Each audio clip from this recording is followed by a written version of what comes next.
Good morning, everyone. Welcome to this morning's podcast. I'm Chloe Tetro. I'm the health coach here with Ready Care. And this morning we are going to be looking at the topic hacking the brain, which is a very fancy way of saying working with what we have as opposed to against it.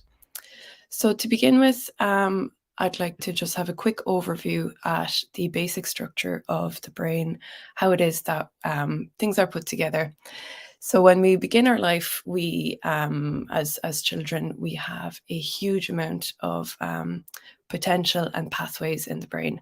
We have lots of synapses, which are how our brain creates connections, how we start to formulate ideas about the world, ourselves, what's important, what isn't important.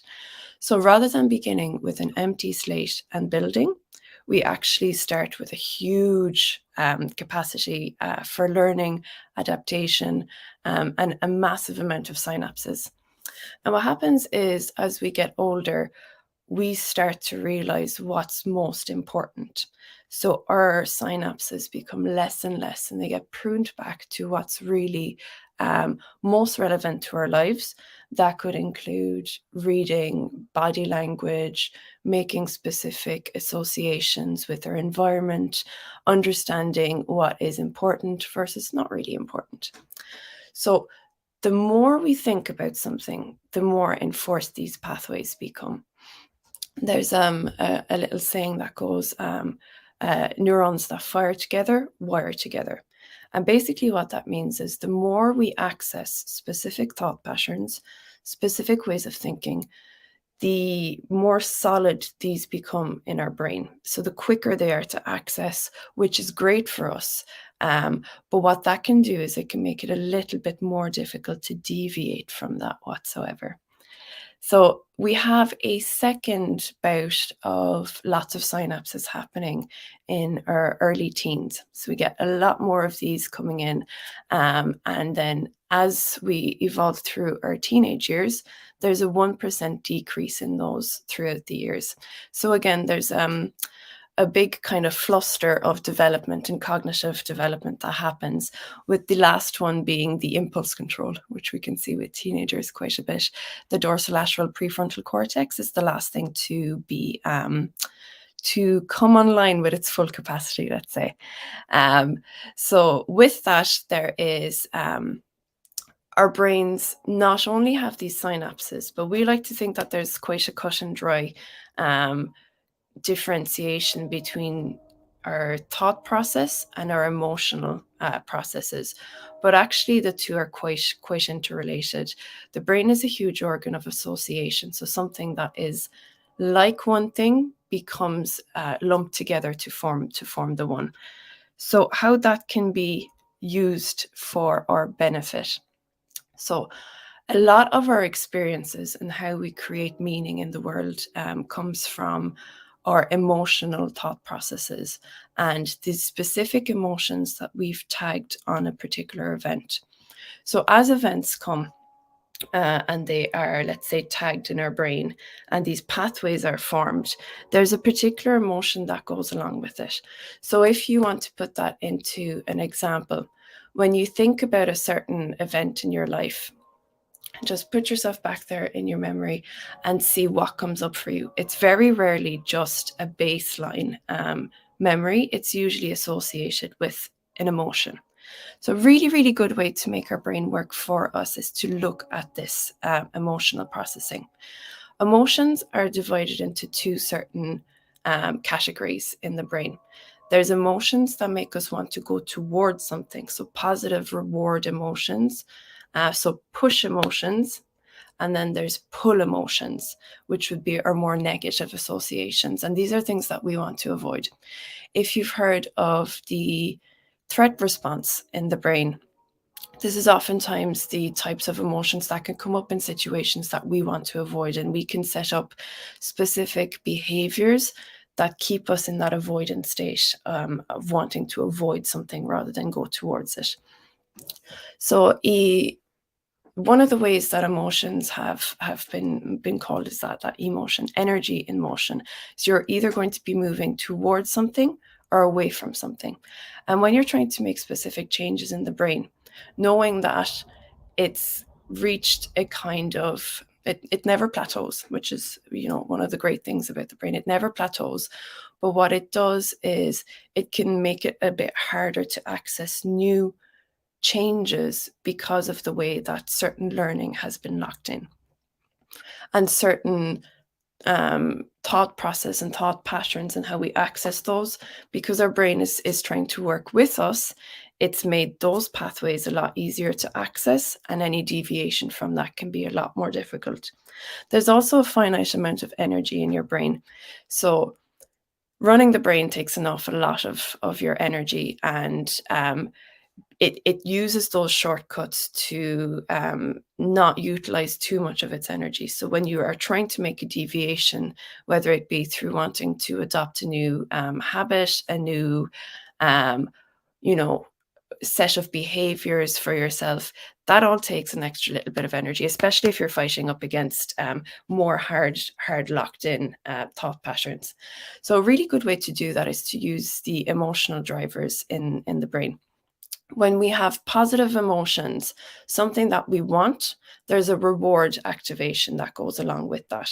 And your reward will give the brain dopamine and oxytocin and serotonin and all the things it loves. So it's a really good way to really harness what your brain naturally wants, and to utilize that towards your end goals when you're trying to fight to create that little bit of change, because the brain hates change. So how do we do that? We link new behaviors to something of big value. So if you, for example, want to start going to the gym more frequently, but you have an association with the gym of, oh, this is difficult. The last time I was in there, I didn't really know what I was doing. I was quite embarrassed. I found it, it's bringing up all these kind of negative emotions. So already your brain is going to go, we don't want to do this. This is something we're trying to avoid. This is piquing our amygdala, it's piquing our threat response system. So it's going to be more difficult to work with your brain on this. So what you want to do is just take a moment, take stock, and realize that even though you have thoughts and you have emotions, you're not your thoughts and emotions. You're not enmeshed with them. So recognizing that they are coming up in your system, those associations are coming up in your system, but taking a moment to go, okay, this is a behavior I want to implement, because I know up here it's going to have lots of really good benefits in my day-to-day life. I'm going to feel healthier. I'm going to be fitter, be stronger. But you're really trying to work with the brain's processes here. So a really good way to do that is to take stock of what is a positive emotional driver that I can feed to my brain right now to let it know there is an innate reward in what we're about to undertake. There is something that's going to really, peak all those dopamine, serotonin, endorphins. There's something we're going to receive as a reward. So tying that to something that you as an individual have as one of your primary values, that is one of the things that you find most important in your life, be that, and it's different person by person. So, you could have a huge amount of values, like some that come up a lot would be family, or it could be freedom. So already tying that task to in what way can I tie going to the gym to knowing that family is really important to me, or knowing that freedom is really important to me. So taking a second and saying, okay, if I go to the gym and I'm fitter and happier, I can do a lot more activities with my family. I can go out on hikes together. I can run after my grandkids and not be exhausted. I can make sure my longevity and my health is there, which will give me more time with them. I'll also have better freedom because I won't be relying on other people if I am in an unhealthy physical state. So you're tying that one activity to these things that are intrinsically rewarding to you. And what that does is it bypasses what's called the brain's risk aversion, which is when you have all those locked in ways of being. and you're trying to make a deviation from that and change it, what can happen is the brain will see any deviation from the norm as a loss. So it'll go, no, we're not doing that. Let's just stick to the status quo because we know which way it's going to go here. So if you're tying it to something that is going to have a reward by the end of it, it's going to feed something that's really important to you. So you have your freedom, you have more time with your family, and all of those things will bring up really positive emotions for you. They could be things like joy, they could be things like love, or whatever that those values might trigger in you. All of a sudden, the activity of the gym is now associated. So remember, the brain works in associations. It's now associated with positive emotions, positive pull emotions, things that it's going to get an intrinsic reward from. So putting that into action, what is the minimum? And I think often we overburden ourselves with wanting to do behavioral changes, but really drastic change doesn't really happen in an organism level for us. We're very much creatures of incremental change.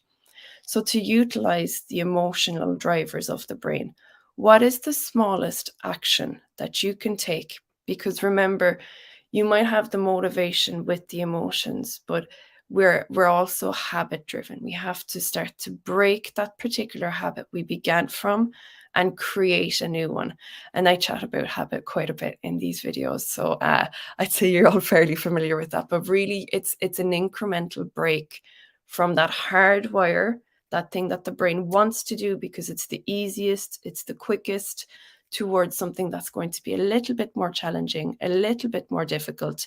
It has to be in an incremental little ways.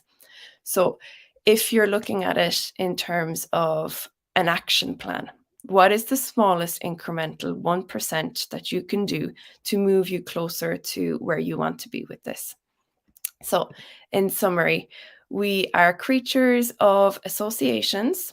All of our brain is created by all of these little highways, these pathways that are all fused together. And the ones that we utilize the most are the ones that get the harder wired. The hardwiring process is brilliant when it's bringing us towards things that we want to do. Sometimes it can be a little bit more tricky when it is working against what we want to do. So breaking that, what can be really useful to hack that whole system is to utilize emotions. Emotions will either pull us towards something, or push us towards something, or pull us away from something. So we want to mitigate the brain's threat response. So those are all of the emotions that we could see as negative emotions that will make us repelled by an action. And we want to utilize our push emotions, things that are rewarding, intrinsically rewarding to us, and really start to create associations for ourselves with it. It's going to make sure to bypass your brain's loss aversion. So not wanting to do something because it's away from the status quo, it's away from its known templates, and it's going to give it something yummy to really latch onto as a reward for having done the task. With that, finding the 1%, the thing that will bring you the 1%, the smallest step closer to where you want to be, as a good starting position, will always be a good start with that. So don't overburden yourself. Take it easy on yourself. Find the thing in any task that is going to bring you a reward and bring you a really good positive feeling towards it, and go towards it that way. Thanks a million, guys. That is me for this morning. A very brief one today.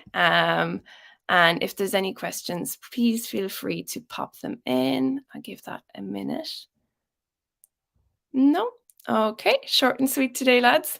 Have a lovely afternoon, and Andrew will be back with you next week. And that's it. That's me. Thanks a million. Bye now.